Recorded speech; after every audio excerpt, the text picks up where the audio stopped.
यदि हाम्रो च्यानललाई अहिलेसम्म सब्स्क्राइब गर्नुभएको छैन भने सब्स्क्राइब गरी नजिक रहेको बेल आइकनलाई दबाई हामीसँग जोडिनुहोला। दर्शकबिन आज पनि हामी तपाईहरु माझ रुकुम घटना बारे फलोअप रिपोर्ट लिएर तपाईहरु माझ उपस्थित भइसकेका छौं। यो भिडियोलाई अन्तिमसम्म हेरी हामीले साथ दिनुहोला।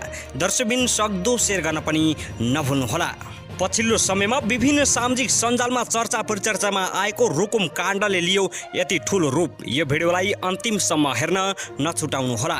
रुकुम पश्चिमको सोती गाउँमा 3 साता अघि नवराज विक सहित 6 जनाको ज्यान जाने गरी भएको सामूहिक हत्यामा 34 जना विरुद्ध जिल्ला अदालतमा मुद्दा दायर भएर थुनचेक बहस पनि सुरु भएको छ। चौरहजारी नगरपालिका 8 का वडा अध्यक्ष डम्बर बहादुर मल्ल सहित 31 जना घटनामा प्रत्यक्ष संलग्न भएको आरोप पत्रमा उल्लेख छ। जिल्ला प्रहरी कार्यालय रुकुम पश्चिमले सरकारी वकिलको कार्यालय मार्फत जिल्ला अदालतमा आइतबार 3वटा छुट्टा छुट्टै आरोपमा अभियोग पत्र दर्ता भएको हो। आरोप पत्रमा के छ यसबारे विभिन्न कोणबाट चिरफार गरिएको छ। दर्शकबिन त्यसैगरी गाउँलेको आक्रमणबाट मारिएका 6 जनाका परिवारलाई 10 लाखका दरले राहत उपलब्ध गराउन गृह मन्त्रालयले मन्त्री परिषदमा प्रस्ताव पठाएको छ। यसका लागि आवश्यक बजेटको व्यवस्था गरिदिन अर्थ मन्त्रालयमा पनि पत्र पठाएको गृह मन्त्रालयका अधिकारीले जानकारी दिएका छन्। गृहले घाइतेको निशुल्क उपचारको व्यवस्था गर्ने पनि प्रस्ताव गरेको छ। गृहको प्रस्ताव मन्त्री परिषदबाट अनुमोदन भएपछि मृतकका परिवारलाई राहत उपलब्ध गराइने गृह मन्त्रालयले जनाएको छ। गृह मन्त्रालयका सहप्रवक्ता उमाकान्त अधिकारीले मृतकका परिवारलाई राहत र घाइतेलाई उपचार खर्च उपलब्ध गराउने प्रक्रिया अघि बढाएको बताएका छन्। रुकुम पश्चिम जिल्ला सुरक्षा समिति बैठकले गरेको सिफारिसका आधारमा राहत तथा उपचार खर्चको व्यवस्थापन गर्न प्रक्रिया थालेको उनले बताएका छन्।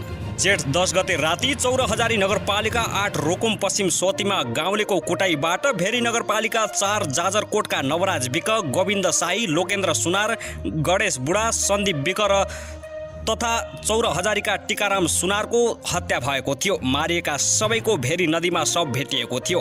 हत्यामा संलग्न भएको अभियोगमा 34 जना विरुद्ध आइतबार मात्रै रुकुम जिल्ला अदालतमा मुद्दा दायर भइसकेको छ। आरोपित मध्ये 5 जना अझै फरार छन्।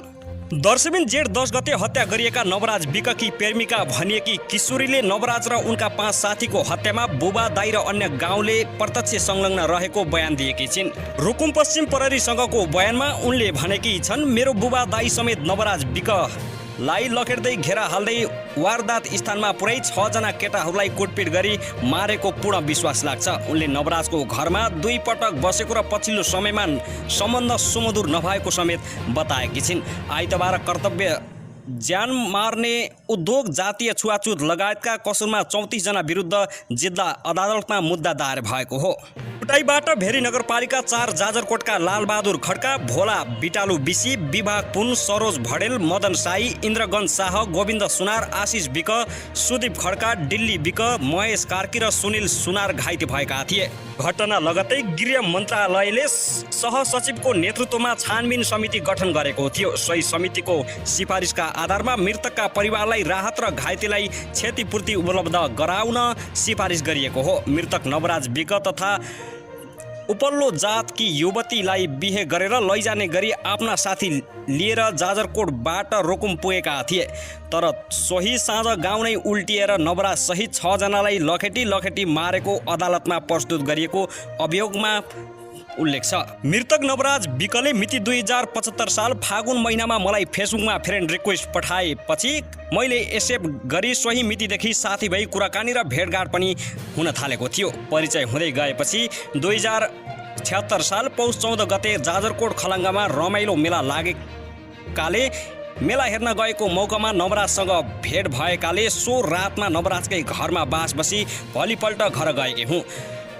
त्यसपछि पनि मिति 2076 पौष महिना गते यकिन भएन। नवराज विकको बहिनी नाता पर्ने मेरो साथी पूजा भन्नेको भाइको जन्मदिनमा गएको मौकामा समेत भेट भएकाले सो दिन पनि नवराज विककै घरमा सुतेको बताएकी छिन्। सो समयमा निजका परिवारले मलाई विवाह गरी आएकी भन्ने सोचेका रहेछन्, तर म विवाह गरी गएकी होइन। निजले फोनमा मलाई विवाह गरौँ भनी कुरा गर्थ्यो, तर मैले मेरो उमेर नै सानै छ भन्दै आएकी थिएँ। निजको घरमा बसेको त्यति नै हो।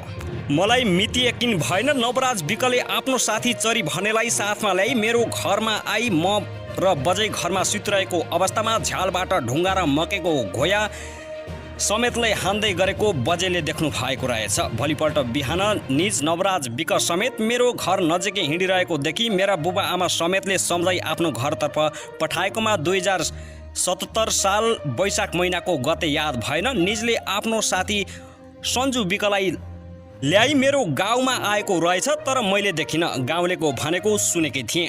त्यस्तै मिति 2077 1 महिना 27 गते राति 8 बजे समेत निजले अन्य र 2 जना साथीहरूलाई ल्याई मेरो घर नजिकै आएको मौकामा मेरो बुबा आमाले थाहा पाई वडा अध्यक्ष प्रतिवादी डम्बर बहादुर मल्ल विनोद मल्ललाई समेत खबर गरी निजलाई गाउँलेहरू भेला जम्मा भई नियन्त्रणमा लिई राति नै प्रहरीलाई बुझाइएको थियो।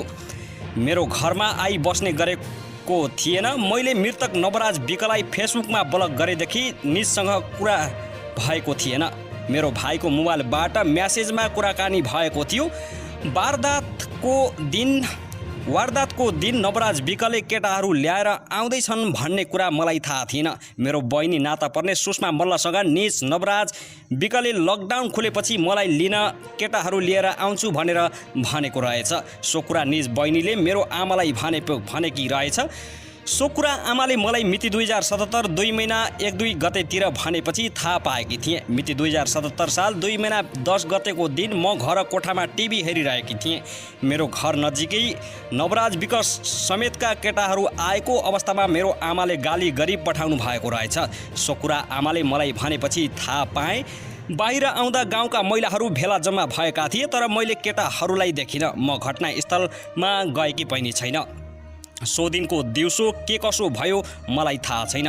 सोही दिनको साँझ दिल्ली मल्ल मेरो घरमा आई 2 जना केटाहरू भेरी नदीमा बगे भन्ने कुरा आमासँग गरेपछि थाहा पाएकी हुँ। भोलिपल्ट साथीहरूसँग फेसबुकमा कुराकानी हुँदा नवराज विकको मृत्यु भएको सुने। पछि बुझ्दा मेरो बुबा दाई समेतले नवराज विकलाई लखेड्दै घेरा हाल्दै वारदात स्थानमा पुर्याई 6 जना केटाहरूलाई कुटपिट गरी मारेको पूर्ण विश्वास लाग्छ। दर्शकबिन तपाईँलाई के लाग्छ? के सुषमा मल्लको यो बयान ठिक होला त? तल कमेन्ट बक्समा गई आफ्नो जिज्ञासा राख्न नभुल्नुहोला। फेरि अर्को फलोअप रिपोर्ट लिएर तपाईँहरूमा आज उपस्थित